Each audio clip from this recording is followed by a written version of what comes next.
Hey everyone, it's Natalie Bencavanga, and there is a lot to talk about when it comes to public health these days. And who better than to have a real expert with me, Dr. Angelique Corthals. She is an associate professor of biomedicine and pathology at the City University of New York. Dr. Corthals, thank you so much for being here. Thank you for having me. It's a So we're, pleasure.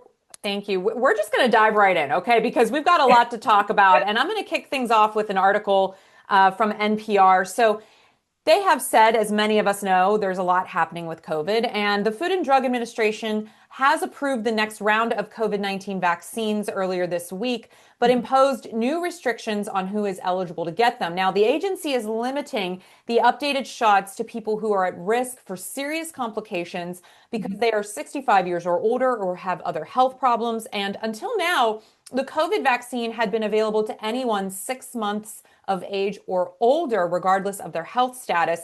Now, this decision is expected to make it much harder for people, such as healthy children and healthy adults, to get a shot ahead of the expected winter COVID surge. And we're currently in a late summer surge right now, and it's generating a ton of confusion and apprehension that is really harkening back to the early days of the pandemic when people had to frantically look for the vaccine. And so I really wanted to have you on today to talk a little bit about the specifics and really myth bust and break away some of the fear surrounding the vaccine and the disease itself so we can get into the facts here. So let's talk first about why was this decision made to limit access to this life-saving vaccine when we know that it has been shown to decrease the rate of not just people dying, but also ending up with long COVID studies are now showing. So, can you talk a little bit about the motivation? Well, who knows in terms of the motivation, because this is not grounded in science at Hmm. all. And Hmm. so, I don't want to ascribe any kind of motivations Hmm. because aside from a scientific motivation, everything gets really dark. Hmm. So Hmm. there is no scientific reasons for limiting the vaccine. In fact, it goes against all of the science that has been done in the last 5 years on COVID. And it's basically removing a really important tool in lowering, as you said, the rates of long COVID, of course, death. Hmm. Uh, that's also lowering the rate of transmission to an extent. Hmm. Hmm. Um, it does not completely cut off the transmission, as we know, Hmm. but it does lower the amount of transmission, which in itself also prevents the virus from evolving into something much, much darker and Hmm. a lot more virulent, have a lot more a version of itself to be a lot more contagious. And Hmm. what we really don't want to see is both virulence and contagion at the same time. Hmm. And that's something that we've been able to avoid since the very first vaccines, thanks to thanks to the continuing boosters adapting to the ever evolving variants of the virus. And for people that may still have a misunderstanding about what COVID does to the body, can you Mhm. just quickly summarize how this is not a cold, but a very Yeah, serious virus? and it's interesting because this is something that I have to explain at the beginning of every semester because I have to explain to my students why I am teaching in class with a mask. Hmm. And so I say, well, think of me as the bomb squad. If you see me running, you should be running too. Mm. And so if you see me masking, maybe you should mask too. It might be more prudent. So yes, COVID is not a cold. And I hate when people say, oh, it's just a flu. Mm. Actually, the flu is really dangerous too. Yes, yes. Right? People don't really get this. The flu kills 250,000 people every year, Hmm. and so just the flu is really not exactly the right terminology for this. COVID is worse than the flu Hmm. because COVID has an affinity to two really important systems: the central nervous system Hmm. and the cardiovascular system. Hmm. And it tends to hide in those two systems in the body. and create all kinds of havocs that will not show up right away. They may show up next year, in 2 years, in 5 years, or in 10 years, or it may show up the next time you're having any kind of event that makes you a little bit more immunocompromised. And all of a sudden, instead of just having this sort of dip, just the dip into the immune system, now you have the dip and a reactivation of COVID particles that have been dormant in either in your central nervous system or in your vasculature, so in your vein arteries or in your heart. So what we are seeing a lot of, and of course, that was actually a question that one of my students had: how can we attribute late side effect of a COVID infection or multiple COVID infection to COVID? And that was a very good question. I said, it's very difficult, right?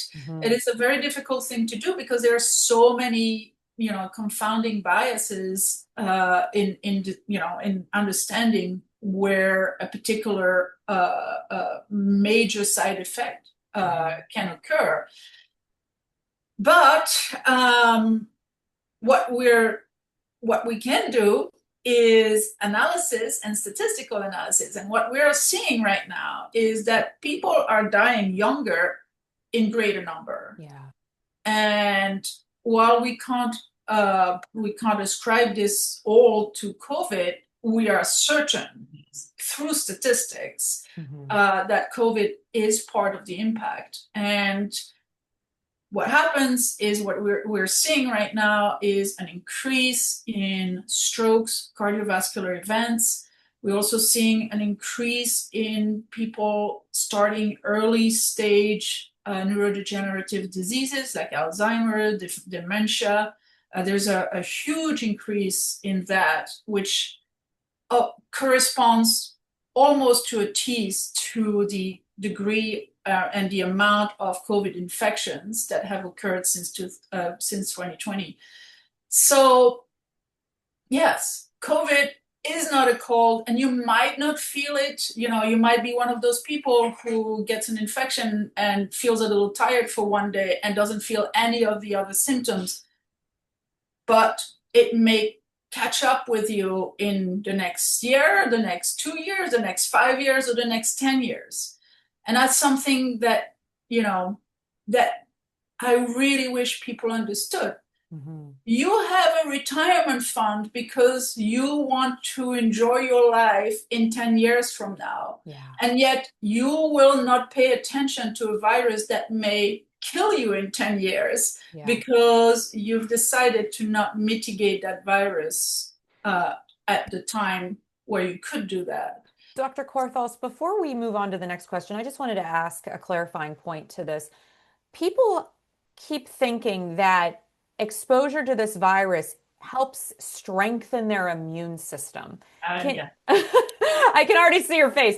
Can you please explain why that is not true, to put that to bed? That's absolutely. So this theory of immune priming is actually not a theory. It's not a scientific theory at all. It was essentially came up in the beginning of the 19th century, was never tested.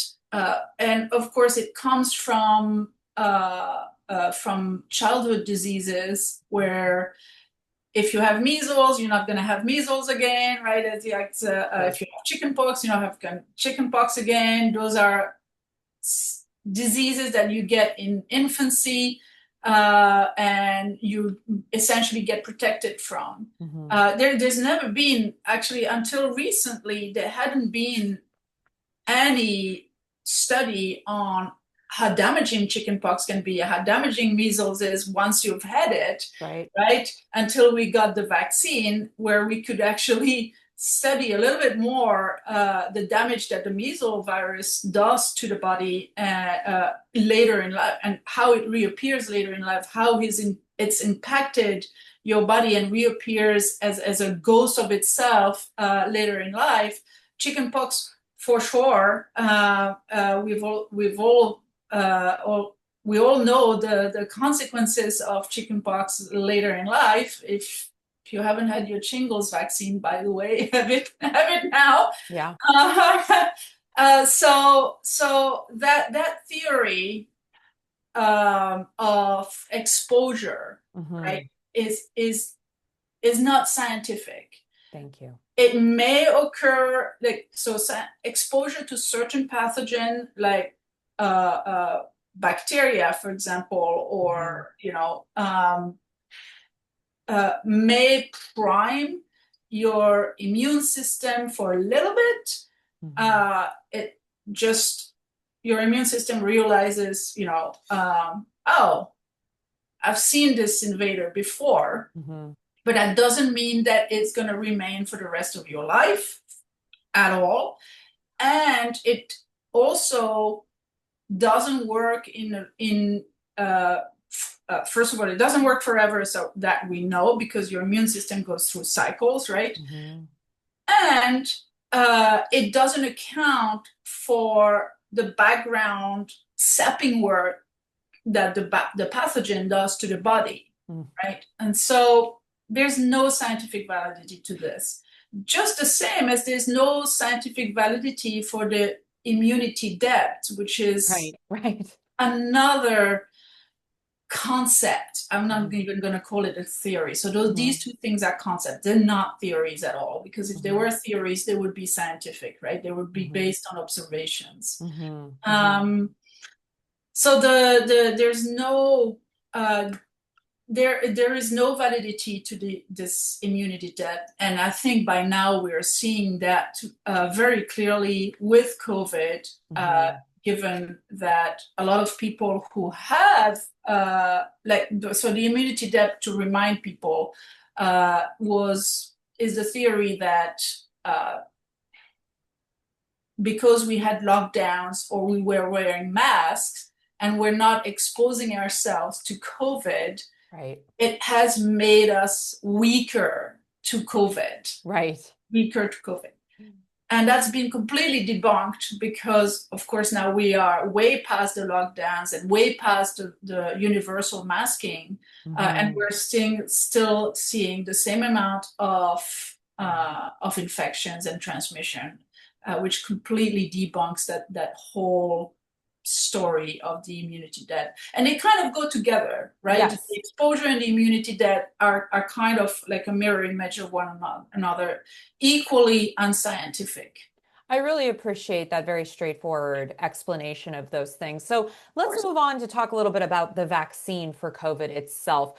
There Mhm. is so much misinformation and disinformation, which is really deliberate misinformation around Yes. this. So, what do you want people to understand about the vaccine, why it is necessary for healthy people to get it to help sort of slow the spread and the mutation rate of this virus, and how it works in the body? Because there is so much fear that it's creating havoc, more so than the disease itself, which we know is not true. But can you really explain that for people? Oh, absolutely. So actually, your question contained part of the answer, right? It's absolutely critical that the entire population be vaccinated, and or at least a critical mass of the population be vaccinated to prevent the slow of transmission, to slow down the transmission, Hmm. right?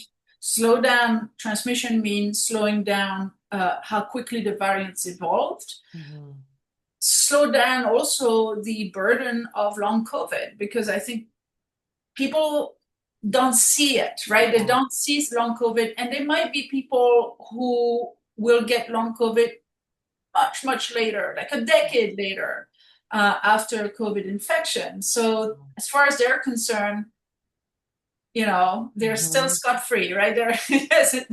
They have no consequences, right? So it's absolutely critical to have vaccination for this. Now, in terms of the vaccine, there are many types of vaccines, but the Hmm. vaccines that has been the most, uh, well, actually the greatest target Hmm. of misinformation has been the mRNA vaccines. Hmm. And that's because people thought it was a brand new technology that came up out of nowhere in 2020, Sure. and that was essentially tested on humans as guinea pigs for this grand experiment.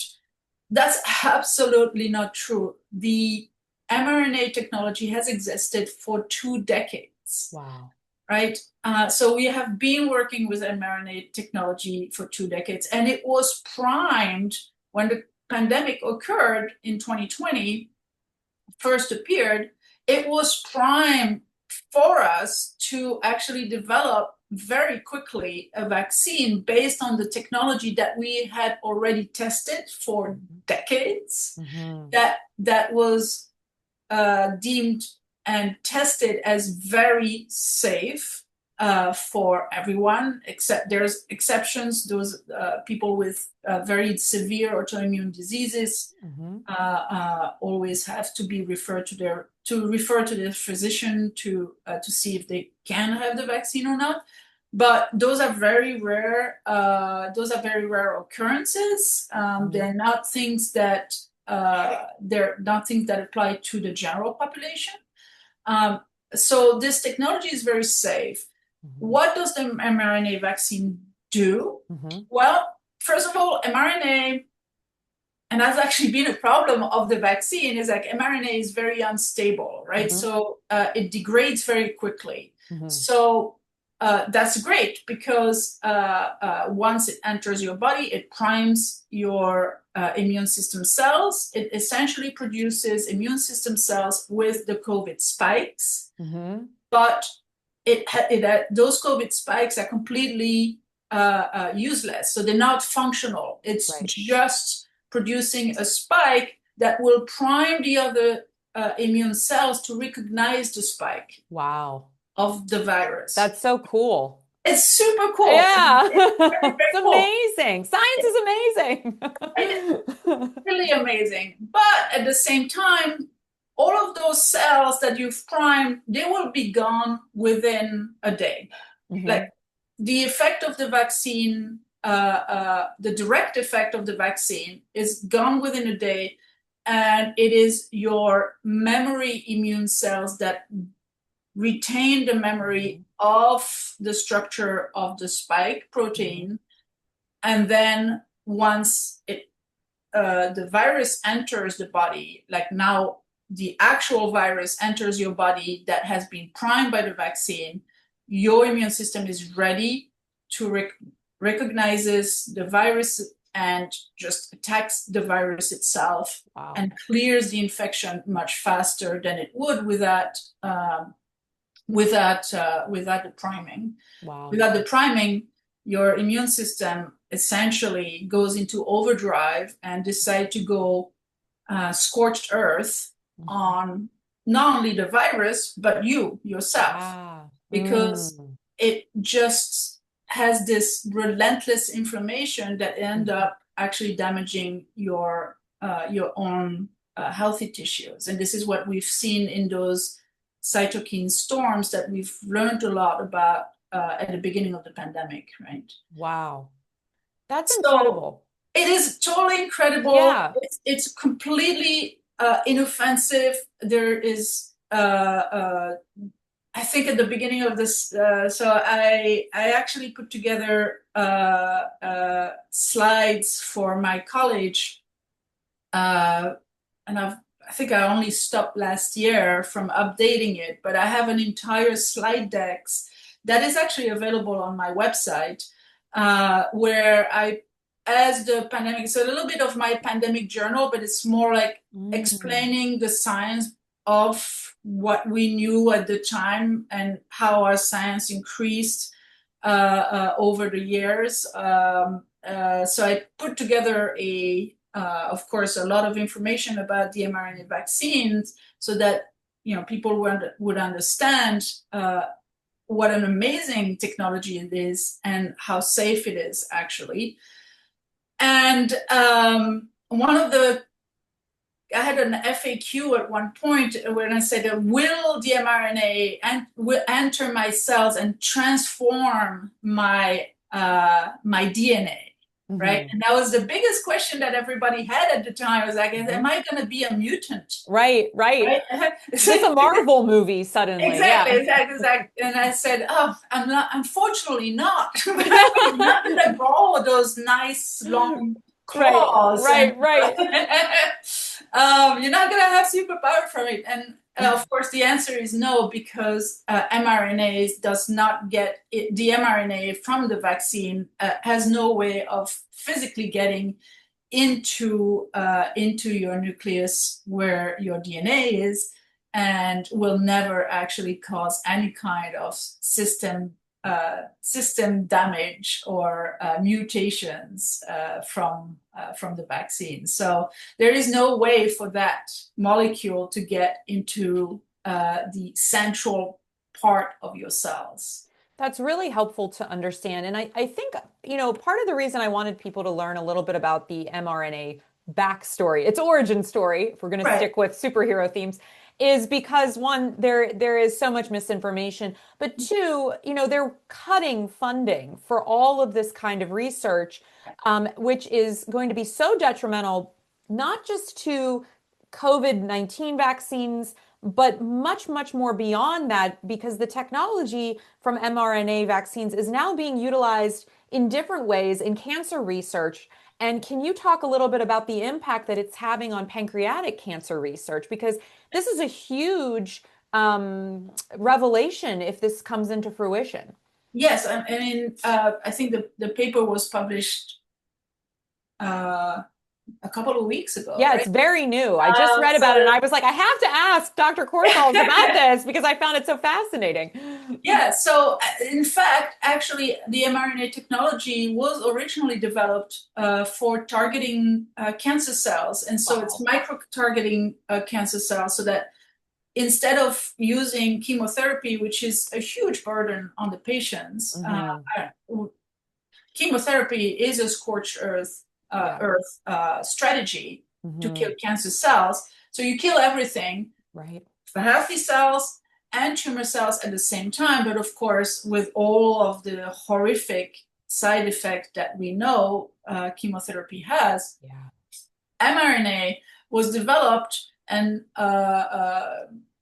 well, so it started in the 1980s. At the end of the 1980s, Catalina Carrico actually was the pioneer in mRNA technology. Hmm. So, yay, a woman. Of course. Um, We love that. right. And she was not, as a woman in science, she was not recognized until 2020, by the way. Shocking. And Shocking. I mean, we all totally shocked by Oh, that, right? right. I mean, like, Oh right? my. But so she actually, her original idea was to use this technology for cancer cells so that you could prime the immune system to recognize cells that are turning cancerous. And Wow. cells that are turning cancerous have very specific aspect to them. So you can program the mRNA to recognize just that aspect. Hmm. So they have what we call them hallmarks, and one of the hallmark, of course, is the fact that they are immortal. Hmm. They do not have the programmed death that other cells have, which we call apoptosis. Right. Hmm. So cancer cells do not die. We know that from the sad story of Henrietta Lacks's cells, Yes. right? They are immortal. Hmm. Um, and there's other hallmarks that we can tweak the mRNA to Hmm. recognize or to latch onto, which is a better word, Hmm.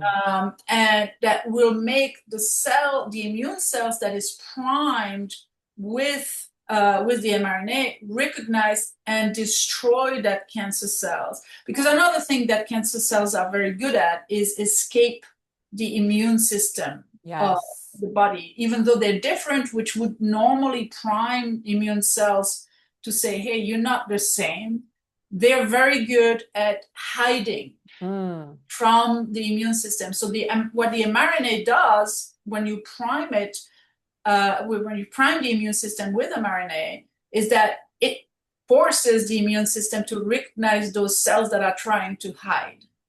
That's just incredible. And we could spend a whole other conversation just talking I about the swear with you. revelations on mRNA because it's just amazing. And I think It is. to the larger picture here, and this is why I was so grateful that you were willing to chat with me today. When we're looking at the larger picture and we're recognizing the impact that vaccine research is having, that cancer research is having, and then we're seeing the devastation of all of these grants being cut and all of this work really being vilified. It really, to bring us back up to speed to where we are in this moment, are you concerned about the trajectory at the CDC? Because we saw three senior leaders walked out of the Centers for Disease Control and Prevention just earlier this week on Thursday in Atlanta after resigning over their opposition to the Trump administration's political interference in the agency's science-backed work. This is according to multiple sources. When we're seeing what's happening, Dr. Corthals, on a political level and how our science is being weaponized, what do you want people to understand about this moment in our history? Well, there's two things. I don't want to leave. I don't want to. I want a message of hope first because Sure. everybody should realize that this is a terrible moment, but we can do something about it Yes. because one ant alone cannot do anything. But when all the ants bring themselves together, It's a we real can thing. actually fight back, right? Mm-hmm. Um, that's me quoting from A Bug's Life, but Oh, I love it. it's the best. Um, but so first of all, yeah, science is being weaponized right now. The CDC leaders leaving is a tremendous blow, Yeah. and I can totally understand why they're doing it, but the CDC being in disarray Mhm. means that we literally are walking blind into disease surveillance, pandemic surveillance, food safety surveillance, Mhm. all of these aspects that actually makes our everyday life safer Mhm. are Mhm. now completely gone. They are gone because we just learned a couple of days ago that the whole food safety, for example, Yeah. branch of the CDC has been nixed, right? Mhm. So it is the equivalent, for example, of not having the FAA, hint, hint, right? Mhm. Mhm. Let's go back to what happened in January, Yeah. right? In the January, February Mhm. with the FAA. So it's the equivalent of having 10,000 planes in the air and no FAA and Oh no God. traffic control. Like just let them land where they can Mm. and let them figure out by eye where when they can land, Good right? So Lord. can you Yes. imagine that? It's just absolutely nuts. This is what's happening with the CDC right now. Wow. The CDC is responsible not just for pandemic surveillance and disease surveillance, but they actually are proactive. So, Mhm. for example, when there is an epidemic of Ebola Mhm. in Central Africa, they go there to make sure that they provide tools and they provide scientists to stop the epidemic as quickly as possible so Mhm. that it doesn't spread to other countries and in particular doesn't spread to the United States. Mm. So basically what this is doing, what this whole politicizing of the CDC and this whole sapping of the CDC is doing is making us vulnerable. Mhm. And I know that a lot of Wow. people are always talking about the military, and how they defend us. And yes, let's support our troops, which I do support Sure. the troops. But the CDC is the troops for diseases, Yes. right? And this is our military against diseases and against pandemic and making our everyday life safer. Mm. And we're basically cutting it out. It's It's absolutely, terrifying and it's terrifying. it's also I keep saying like this is all such a waste of time. This is Yeah, all such a waste of resources and energy when we have, some of the best minds in the whole world in this country, who have dedicated their lives to public health and public safety and to the miracles that they discover with scientific research, the things that are unfolded before us and the wonderment. And it breaks my heart just to know that we're throwing all of that aside like it doesn't matter when we all know that it does, and that people like you and physicians and healthcare workers and researchers, they picked this profession for the most part, I think, because they care about people, about humanity, about the state of the world, the environment, the health of communities. And it's I just want people to remember that. it's a work of passion. Yes. And by the way, we don't make a lot of money, Thank you. FYI, right? Right, So, right. so it really has to be a passion because it's really difficult to get to Yes. where we are. Yes. It's a gauntlet Yes. to get to where we are, and if we don't have the passion, we don't get to where we are. Right. And so it's important for people to realize this, that we're doing it because we're passionate, we're caring, we're Mhm. empathetic with everybody.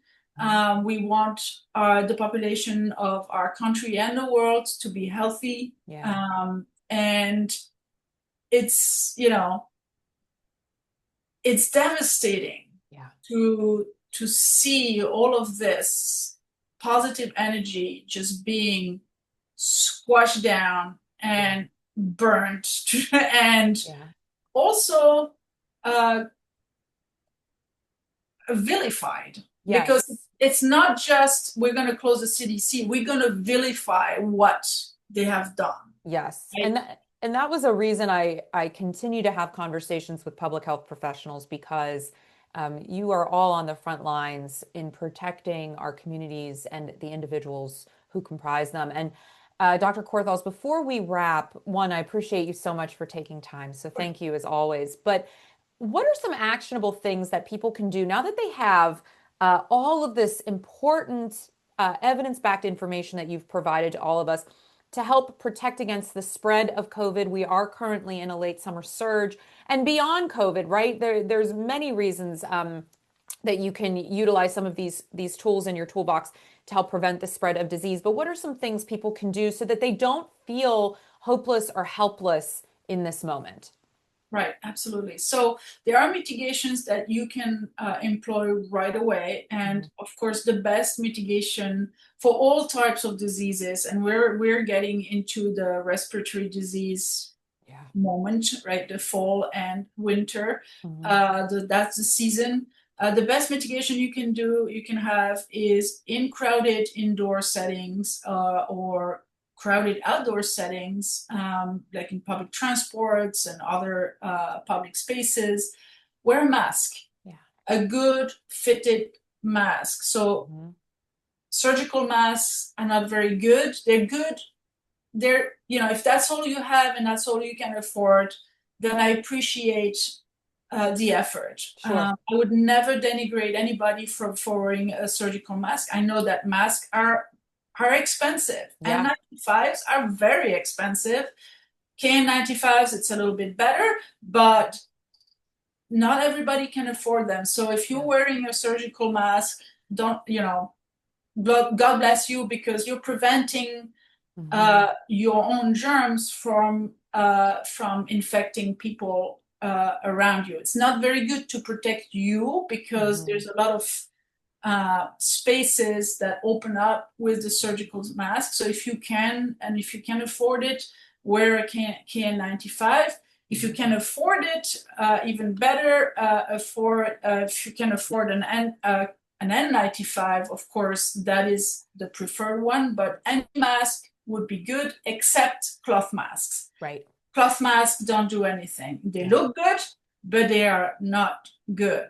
Sure. Um, so personally, I use a mask that has an outer shell made of wool, Mhm. and the inner shell is an actual filtered mask Mhm. that keeps the filter nice and tight against my face, so there's no space for the pathogens to come through, from the aerosols pathogens to come through. So I'm protected, and I'm protecting others, since there's no exchange, and it's perfectly comfortable. I breathe just as normally with that mask as I would if I didn't have it. So it's very, very comfortable. Yeah. So masking is the best thing you can do. Second thing is try to ventilate areas. I know that unfortunately our architecture nowadays is very devoid of windows, but opening a window can do a lot. Buying an air filtration system is also a very good investment if you can afford it. Of course, get your vaccine boosters, and that's not just COVID, but the flu. Always seek your personal physician's advice before you go for the vaccines. Make sure that they know exactly which vaccines you wish to get. So the flu is very important every year. And again, the flu vaccine and the COVID vaccines actually are kind of very similar, right? Flu vaccine, you get it every year. Nobody discusses the flu vaccine's necessity to be updated every year. Right. And yet everybody discusses the necessity of the COVID vaccine. I know. And they're exactly the same thing, right? So and both of them, neither of them prevent 100% transmission. So you may get the vaccine and still get sick from the flu, but you will not die because you've been vaccinated, right? You won't get a severe case of the flu thanks to the vaccination and thanks from getting the yearly booster. We've been working for years on trying to find a universal vaccine. This is very difficult because evolution, right? Viruses have nothing else to do but evolve. They have a very short genome, so that makes them hyper excellent at evolving fast, and that's all they do. So they're quite happy that way. So it's always kind of an arms race against them.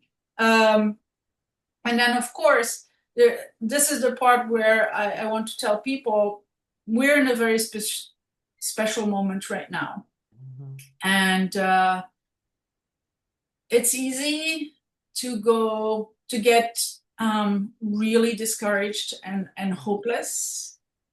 I myself, every now and then, I just go, ugh. Oh yeah, we're human. I know we're human, right? Yeah. So don't.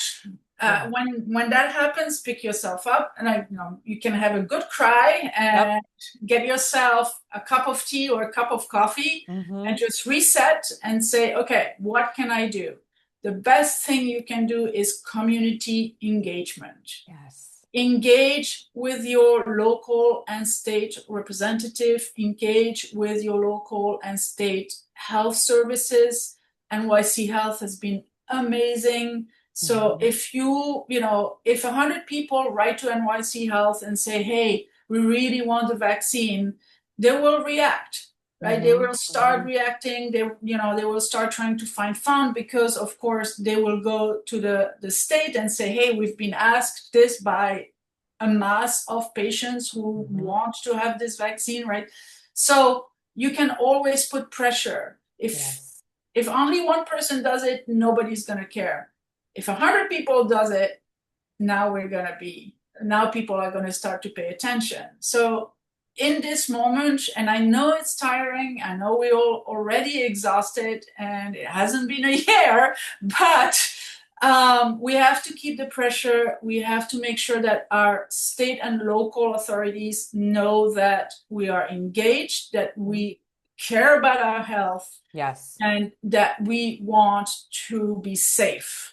Yes. At the very basic level, right? Yes. And that we all deserve that. That is a human right. And this is a human right, just like education. That's right. That's right. Education and medicine should be free for everybody because they are human rights. Appreciate that. And I And I would agree. actually also add food security into that. Absolutely. And I think with that, you really see how all of these systems interconnect that can That's right. help or hinder public health. And Absolutely. It's an ecosystem, right? And it so if absolutely you is. break one, then everything else dies with it. Yes. Oh, Dr. Corthals, thank you so much Of for being course. in conversation. I know we went a little long, but I just was really appreciative of all the incredible information that you provided.